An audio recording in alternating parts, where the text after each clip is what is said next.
Hey guys, and welcome back to my channel. So today's video is a Q&A video, okay? I've not done a Q&A video on my channel ever before. I have done on my Instagram, so don't forget to follow me on there. But if you've missed my story, then you've missed my answers. And I decided to make a YouTube video on this because I'm constantly getting the same type of DMs and the same questions. And you're very curious to find out about being a Muslim in Korea, coming from Britain to Korea, being a South Asian woman in Korea. These kind of questions keep coming up, and I didn't fully address everything in some of my other videos, so this is that video. I've also been asked some questions about my skin because I've not made a skin video lately, but I still have questions about that, so I'll be answering all those questions in this video. Okay, but before we get started, the lovely Ana Luisa jewelry once again. That's why I'm sat here looking classy and beautiful. You know, if I do say so myself, self-love is very important. Never call yourself ugly. Stop that negative self-talk. Anywho, let's take a look at the jewelry. Okay, so let me tell you about the holiday sale. The holiday sale starts from December 22nd to December 26th, okay? You actually have a 365-day warranty to replace or refund any jewelry that doesn't meet your expectations. They do make limited batches, so they sell out quite quickly on some styles. Enjoy your seamless end of year shopping experience with ready to gift boxes, personalized gift notes, and speedy worldwide shipping. Like, I'm telling you, when I get the jewelry, it comes within a week. So the sale that Ana Luisa offer is buy one, get one 40% off if you're international. But if you're from the US, you can buy one, get 40% off, and you get a free travel case on orders over $150. Okay, so now you've seen the jewelry straight out the package. Let's take a look up close up. Okay, so this is the wonderful Yusef, I don't know how to pronounce necklace, okay? It's a chain necklace. I've been looking for a chain necklace for a while now that doesn't make me look like a gangster wannabe. This is the perfect one. It fits really tightly and around my neck.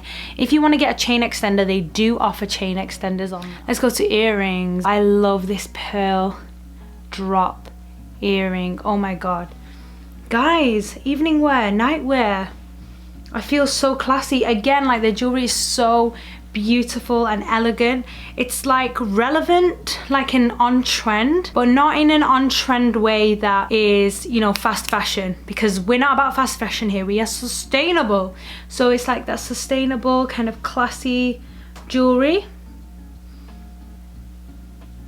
that we can wear timelessly. That's my key thing, is I'm looking to invest in pieces that are timeless, because I am a timeless classy woman, and so are you, okay? Or a timeless classy man, you too.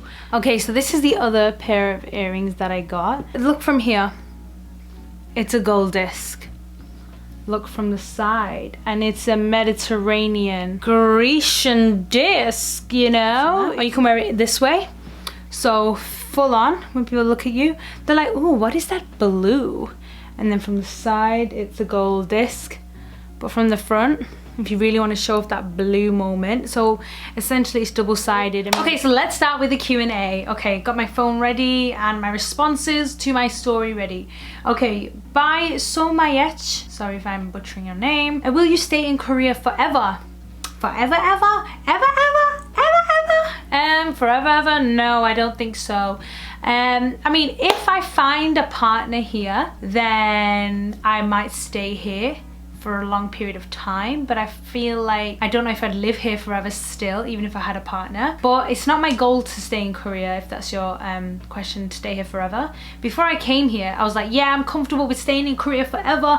I don't care, I'm coming and I'm staying. Now I'm here, I'm like, I don't know. I mean, Korea's a beautiful, safe country and I love it, but it's not a goal of mine anymore to stay here forever. I'm okay with moving on to another country or going back home. Maybe not back home, but... Okay, so the next question is from Soumya. And Soumya said, do you see any difference in treatment by your students or colleagues towards you compared to local teachers? That's an interesting question. My students are high school students, so they're between the ages of 15 and 18. So technically, since they've been in kindergarten, they've probably seen foreign teachers, so they're a bit more comfortable and accustomed to foreigners.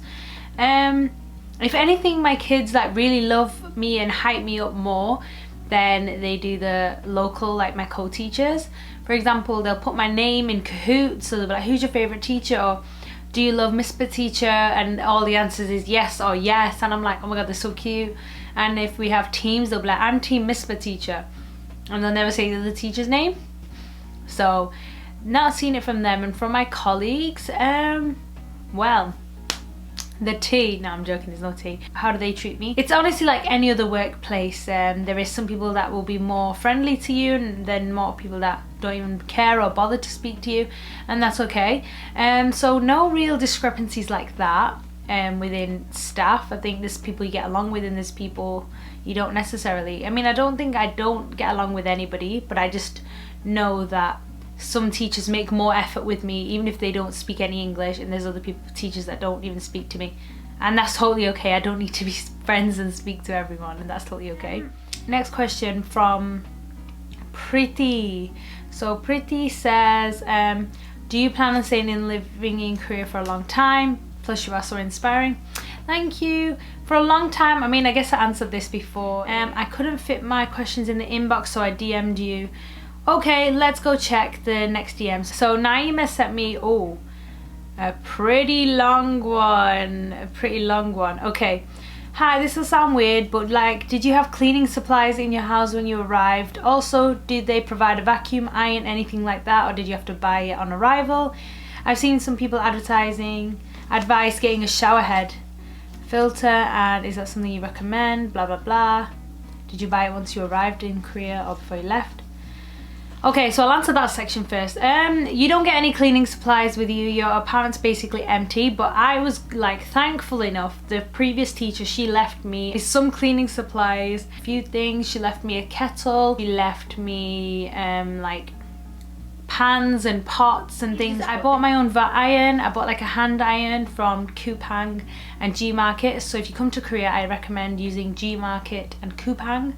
I will link them down below, and they are the fastest delivery service ever. Coupang's the fastest, and you can get them the next day sometimes on a lot of the products. A vacuum, again, I bought that from Gmarket. Shower head, I went to Home Plus. Some people recommend, my friend Ollie has made a video, and he made a video with somebody who's a specialist in water. I don't know how to describe what he does. He's like a scientist about water. I'm sorry, Berkay, I'm messing that up there. And he explains the whole idea of the shower heads and you not needing a filter because the water in Korea is good. But I personally use one because I bought it way before I watched the video. Whereas some of my friends in Seoul, it gets dirty quite quickly. And in Seoul, they had a lot of sewage problems. They found like bugs in shower heads. So depending on your location, I'd say for like being cautious of like gross things, you might want to use a filter head. But the water in Korea is pretty safe that you don't need a filter as such. But I know people have issues with their hair falling out and things like that. So you could try with the shower head with a filter, and it works for you, it works for you, great. Next one, was setting up your phone, Wi-Fi, bank account difficult with the language barrier and in general? If you come with a co-teacher, if you're going through Epic, or you're going through even a Hagwon, I think maybe they provide you with a co-teacher type person. Go with them to the bank. Wi-Fi and my phone, for example, my Wi-Fi, somebody at work helped call someone to install it. And then my phone, I asked my co-teacher, she wasn't very helpful. So I went with a friend who spoke a bit of Korean, and she's been here like 3 years, so thank you so much. And she helped me go and get a new phone and a new contract. But if you come here straight away in the airport, they have loads of SIM card like booths. You can buy a SIM card months, and then within that month, then you can look for like a long-term contract. I'd recommend that. Language barrier. Honestly, that's the toughest thing. Learn Korean, guys, please. Okay, learn how to read it and then learn as you go. Like, I've been lazy, I don't know, a little bit, and I've been a bit more active in trying to speak Korean, but my Korean is just terrible. I need to really work at it. I can understand basics, I can, you know, go to the shop, I can order things, I can ask for things, no problem. But when someone wants to have another conversation or they want to tell me an offer, I don't know what anyone's saying, and that's my own fault. That's my fault. I should learn it. You should learn the language. It's not hard to get around without the language, but it is quite frustrating if you don't have it. I was wondering if you were able to make many Muslim friends there and how. I'm currently in the process of getting a job there, but I don't know anyone in South Korea. Kind of just picked it because it was a popular destination. I'm somewhat awkward. I'm trying to challenge myself to live in a new environment and force myself out of my shell. Nice. So yeah, find Muslim friends here. I was really fortunate. So it sounds like you're not going through Epic. I had the Epic Kakao chat room and there was a couple of Muslim girls in there, and then I made a Muslim girl chat. How else can you make friends? It depends where. So you're going through this job. Is there any other Muslims in the job? Maybe you'll find. And honestly, the best advice, like you said, you want to come out of your comfort zone. Coming to Korea will really help you with that. And just be open to making friends. This is my biggest advice. Like in the UK, I won't be as friendly. Like, I wouldn't go up to a random person and go, hi, do you want to be friends? In Korea, I'm like, hi, are you an Epic teacher? No, what do you do? Blah, blah, blah. Oh my God, let's be friends. Do you have Instagram? Do you have Kakao? Make friends. Like, that's what you gotta do. You just kind of gotta be open to it. So if you are walking in Seoul, you see a hijabi, just be like, oh, hi. Literally just go up to say hi. And if they go, hi, then you know, don't talk to them. But if honestly, most foreigners are really friendly, so they'll speak to you. So just be open to making friends, even if you feel stupid. My ideology is you're never gonna see them again, so why are you worried? And even if you do, so what? Have you lost anything? Have you lost an arm, a leg? No, you're fine. Just be more open to being friendly. I mean, I know that's not super helpful if you're really shy, but that's like the best thing I can say about finding other Muslims in Korea. And even on hashtags, like you find me on Instagram, look for hashtags Muslim in Korea, click on it, follow them, DM them, be friends, and so on. And thank you, Naima, that was a really good list of questions there. Okay, so next question is from Maisha. Maisha said, how can you get a job in Korea if you don't want to be a teacher? So non-teaching jobs, and what are the different visa types? Actually, I've got a video coming out with Majid soon, and he explains some different job types and some different visas, and like which visas are good and what visas you would like. So other avenues, he talks about it more on his channel, but also in my next video, so please hang tight for that one. Okay, next question is from Neha. Assalamu alaikum, misspelled, wa alaikum salam. I'm Neha from Pakistan and I really need your help because I could not find anyone else. I'm planning to apply to KAIST University, okay, that's in Daejeon near me, for undergrad due to their full scholarship. I need some advice. Do you think it might be difficult living and studying and pressure and halal food? Do you think it would be worth it since they ask for $80 as an application fee? Oh, I watched your video about Korea, but I'm still pretty lost and appreciate any help. Thank you for your time. Oh, thank you, Neha, for being really polite in that message. Can I say that was lovely? So KAIST is a very popular university. Even my students are trying to get into KAIST. It's one of the top universities. So educational wise, it's a great choice. The halal thing, honestly, you get used to it. If you are a really strong meat eater, you might struggle, but I think what comes with it is patience. You've got to be patient. But if you use the app, like the halal apps, to buy halal food, then you can just cook at home and you won't struggle at all. Just take your packed lunches to school, blah blah blah, work, whatever, yada yada yada. You'll be fine. And when you eat out with people, eat out with friends, you just got to be kind of really strong and say, sorry, I don't eat meat. And the pressure of studying. Okay, so as you know, I'm a teacher here. I'm not a student, so I don't understand the pressure of studying in another country. I have got the pressure of teaching in another country. And I think it's manageable because I don't have to come home and like you know, you're from Pakistani background. I think when you come home, you know, you've got to do X, Y, and Z with your family, and, you know, mingle with your family, blah, blah, blah, blah, blah. It's really tough, I know. But when you come home to no one and nothing and no pressure. You can do whatever you want. So if you want to lie down on your floor and fall asleep, do that. If you want to clean your apartment, do that. So if you want to go to the library and study, you do that. You don't have this pressure of somebody else in the back of your ear, because it's all on your accord. So you really get that independence, and you need to be organized. And if it's an $80 application fee, if you can afford that, then definitely go for it. Definitely keep watching videos like mine and other people's to see if you're comfortable with living in Korea. I mean, if it's just for a year, or if it's your undergraduate, you will be here for 3 years. And is it transferable? Like, if you like it for a year, you stay. If you don't, you transfer to someone else. Again, I would recommend watching Majid's video, because he studied here he's been at 5 years, and he studied and he did his masters here, whereas I've not studied abroad, so I can't exactly help you with that, I'm sorry. Okay, so Ahmed is asking, please can you tell me the name of the Korean app learning? Korean language, so I'm guessing language app. Okay, I have 13 applications. And I'm lazy. It's my fault. Talk to Me in Korean is a great book and audio book that you can find on Spotify and YouTube and things like that. But there are these apps, but I will link them in the description box, and I will show them on screen so you can see them. These are some great applications. And they are really good. You just have to be proactive. I'd say HelloTalk is really good if you want to do interaction with real people in real time, you know, but I recommend learning the alphabet at least, so that you can know the sounds and you can read it. That makes it a lot easier. italki is an app where you pay for a tutor, so if you're willing to invest and pay with money, there you go. Hi, I would like to ask if you're still using the derma roller. Hello, Tin. It says Tin, Kirsten, nickname Tin. Oh, hello. I am not using the derma roller right now. I'm getting Fraxel laser done from the dermatologist, which is basically laser beams going into a deeper layer. It's essentially derma rolling on a deeper level, so with lasers, and with the lasers there's no bleeding.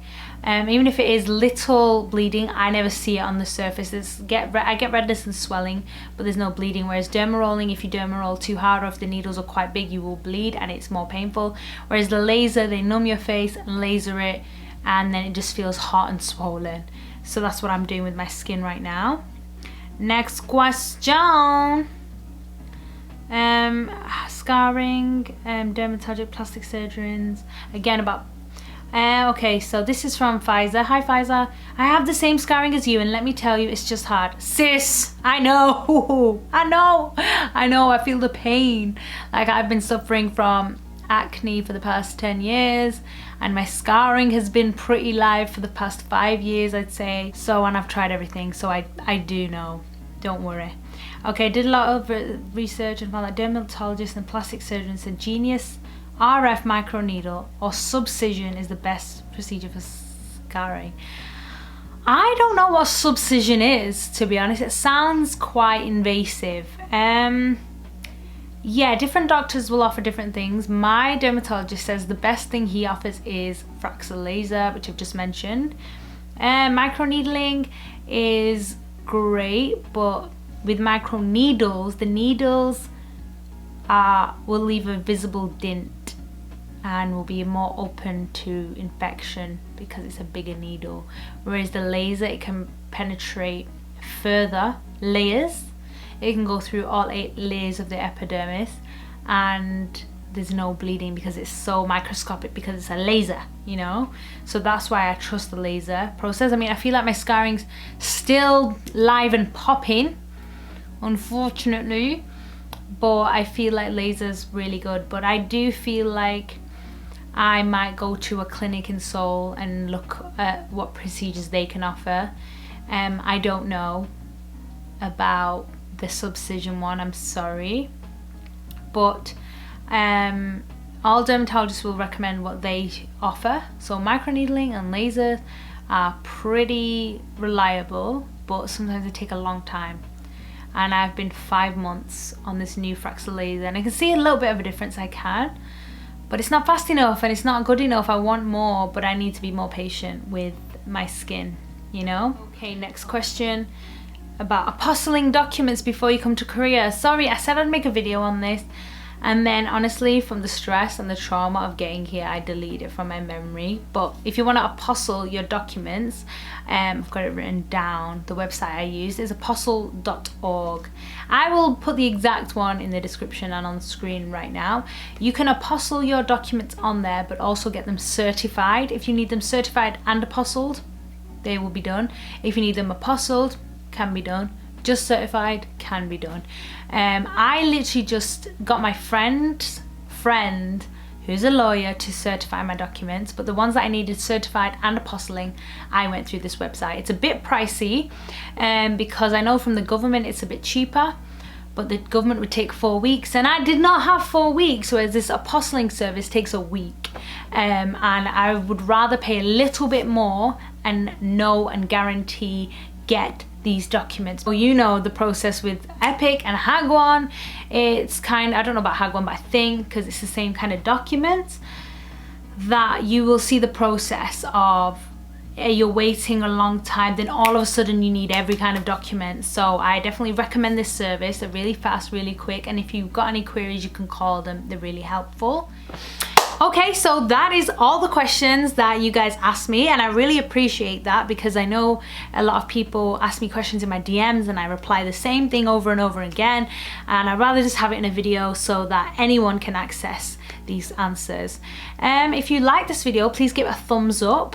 If you want to hear more from me and see more from me, head over to my Instagram, subscribe to this channel, hit that bell because you want those notifications when I upload. Come on, guys. And also, please comment any questions in the comment section, because you will probably help somebody else out and I will respond ASAP. And before we go, do not forget to head over to analuisa.com. Get your buy one get 40% off this sustainable and high quality jewelry, guys. Look at me, I look so classy. Again, time, come on, between the 22nd and the 26th of December, get yours. Come on, guys, get yours. All right, thank you guys so much for watching, and I will see you in the next video, my lovelies. Goodbye.